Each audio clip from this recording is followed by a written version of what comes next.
پاکستان سمیت دنیا بھر میں جو ہے وہ 16 ڈیز آف ایکٹیویزم کا آج باقاعدہ 25 نومبر کو آغاز ہو گیا، اور آج کا جو دن ہے بیسیکلی جینڈر بیسڈ وائلنس جو ہے اس کو ختم کرنے کے حوالے سے اویئرنیس اور اس حوالے سے سیلیبریٹ کیا جاتا ہے. اس کو ڈیڈیکیٹ کیا گیا اس دن کو دنیا بھر میں اس حوالے سے اینڈ جینڈر بیسڈ وائلنس اور ایلیمینیٹ جینڈر بیسڈ وائلنس کے حوالے سے. اسی حوالے سے اقوام متحدہ نے کل اپنی ایک رپورٹ بھی پبلش کیا، اور ان کا کہنا یہ ہے کہ 2024 میں تقریباً 50,000 جو خواتین اور لڑکیاں ہیں وہ قریبی پارٹنرز یا گھر کے افراد کے ہاتھوں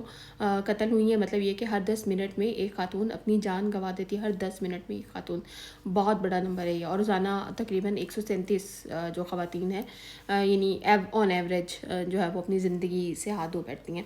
اور ظاہر ہے یہ فگرز اگر ہم دیکھتے ہیں تو ایک انفارچونیٹ ریالٹی جو ہے وہ ہمیں دنیا بھر میں نظر آتی ہے کہ جب ہم جینڈر بیسڈ وائلنس کی بات کرتے ہیں تو وہ کسی ایک خطے تک محدود نہیں ہے، بلکہ پوری دنیا میں اس حوالے سے انفارچونیٹ ریالٹیز. اچھا، پاکستان میں آپ مختلف رپورٹس دیکھیں، بہت سی آرگنائزیشنز ہیں جو مختلف اوقات میں رپورٹس پبلش کرتی رہتی ہیں، ڈیٹا کلیکٹ کرتی رہتی ہیں. SSDO ہے جو RTI کے ذریعے سے، پولیس کے ذریعے سے، یعنی رپورٹڈ کیس کے حوالے سے جو ہے وہ ڈیٹا اس کو شیئر کرتے ہیں. تو 2024 میں پاکستان میں 32,617 جینڈر بیسڈ وائلنس کے کیسز رپورٹ ہوئے تھے، اور جن میں جو ہے وہ 2,238 گھریلو تشدد کے واقعات جو تھے وہ شامل تھے. اس کے علاوہ اگر ہم کنونشن ریٹ کی بات کریں تو وہ 1.3% ہے پاکستان میں. اگر ہم اس حوالے سے بات کریں دنیا بھر میں تو I don't know conviction rate کتنا ہوگا. اور اگر ہم پروونشلی اس کو دیکھیں تو پنجاب میں 1,167 کیسز رپورٹ ہوئے ہیں، KP میں 446، سندھ میں 375، اور بلوچستان میں 160، اور اسلام آباد میں 90 کیسز رپورٹ ہوئے تھے. اسی طرح 2021 میں جو ہے وہ جینڈر بیسڈ وائلنس اور صنفی بنیاد پر تشدد کے حوالے سے 14,179 کیسز جو تھے رجسٹر کیے گئے تھے. اور یعنی جو ظاہر کلیئر نظر آ رہا ہے کہ 2021 میں جو ان کیسز کی تعداد تھی وہ سب سے زیادہ تھی. لیکن اس کے علاوہ اگر ہم کچھ ڈیٹا وہ دیکھیں جو اسمبلی کے اندر ہمارے جو ہیومن رائٹس منسٹر انہوں نے پیش کیا تھا، وہاں نمبرز تھوڑے سے جو ہیں وہ ڈفرینٹ ہیں. خیر، جینڈر بیسڈ وائلنس کے حوالے سے اگر ہم قوانین کی بھی بات کریں تو قوانین موجود ہیں. پنجاب میں protection of women against violence act 2016 active ہے. سندھ میں domestic violence prevention and protection act بھی موجود ہے. KP میں 2021 میں گھریلو تشدد کا جو قانون تھا وہ بنایا گیا تھا. بلوچستان میں بھی 2014 میں جو ہے گھریلو تشدد کے حوالے سے قانون بنایا گیا تھا. اگر ہم عدالتی نظام کی بات کریں تو یونائٹڈ نیشن وومن کے مطابق 95 خصوصی GBV عدالتیں جو ہیں وہ بنائی گئی تھیں، اور خواتین اور بچوں کے حوالے سے پناہ گاہیں بنائی گئی تھیں، یعنی دارالامان بنائے گئے تھے. اور KP میں 10 جو شیلٹرز تھے جس میں ہزاروں لوگوں کو پروٹیکشن، یعنی خواتین کو اور بچوں کو پروٹیکشن دی گئی تھی، وہ بنائے گئے تھے. یہ وہ سچویشن ہے جو ہم بائی لا یا گورنمنٹ کے لیول پر ہم بات کرتے ہیں. ہم جب دارالامان کی بات کرتے ہیں تو یہ ایٹ لیسٹ کہیں نہ کہیں پنجاب میں بھی یہ ایکٹیو ہے، اور پنجاب میں ہم اس حوالے سے یہ دیکھتے ہیں کہ یہ دارالامان میں ایٹ لیسٹ وہ خواتین کہیں نہ کہیں پروٹیکشن ان کو ملتی ہے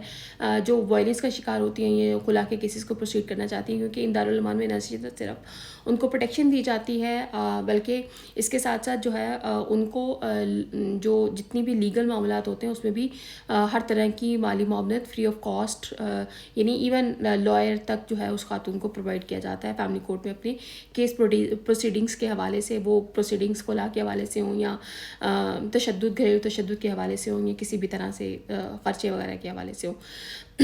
اسی طرح اگر ہم پنجاب میں دیکھیں تو پنجاب میں مریم نواز کے آنے کے بعد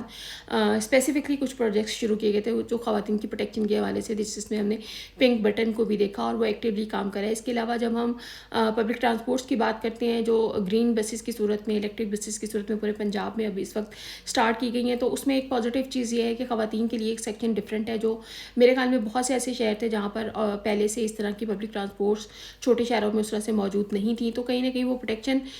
جو خواتین اور ورکنگ خواتین ہیں یا بچیاں جو یونیورسٹی جاتے ہیں، جنہوں نے ریگولر ٹریول کرنا ہوتا ہے، ان کے لیے یہ ایک بڑی پازیٹیو چیز ہے.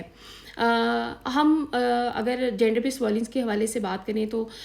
شرمیلا فاروقی صاحبہ نے بھی ریسنٹلی نیشنل اسمبلی سے ایک بل پاس کروایا، اور وہ بل بڑا زبردست ہے، کیونکہ میرے خیال میں پاکستان میں بہت بڑا فلا تھا جب ہم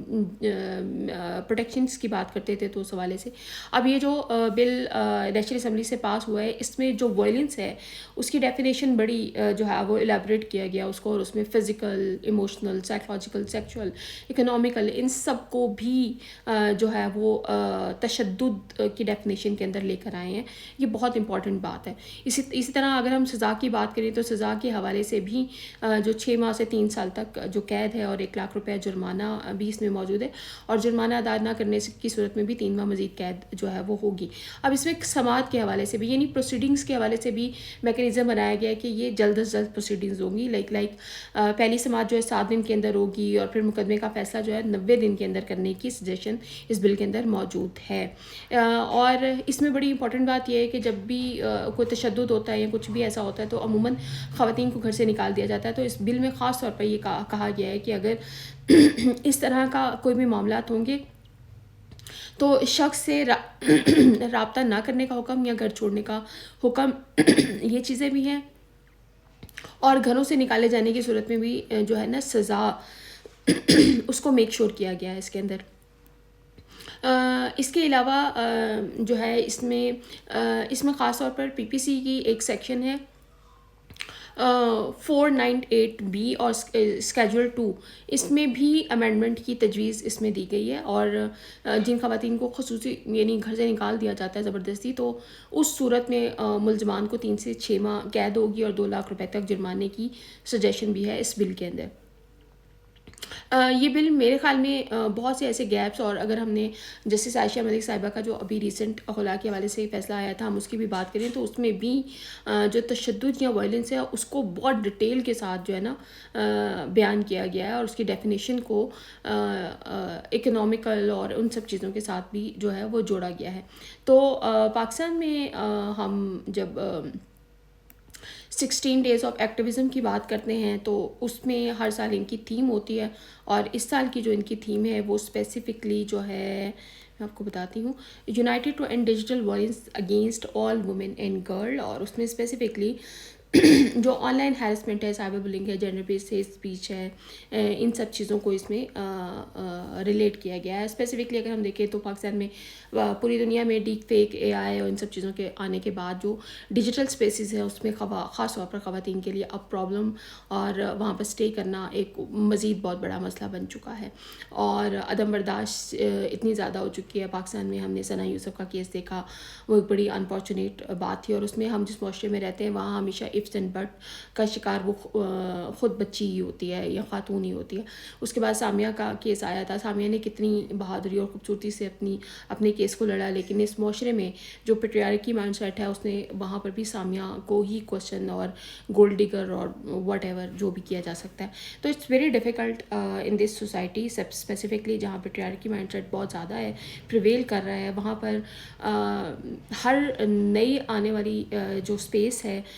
اس میں خواتین کے لیے ریزسٹ کرنا، اسٹے کرنا مزید مشکل ہوتا جا رہا ہے. اور وہاں پر لاز کا بن جانا تو شاید پازیٹیو بات ہے، لیکن اگر ہم کنونشن کی بات کریں یا سزا کی بات کریں تو ایک بہت انفارچونیٹ بات ہے کہ ہمارے ہاں سزا جو ہے وہ اس کی شرح 1.3% ہے، اور یہ انفارچونیٹ بات ہے بہت زیادہ. تو شاید اس وقت ہمیں لا کی اتنی ضرورت نہیں ہے جتنی لا کی امپلیمنٹیشن کی ضرورت ہے.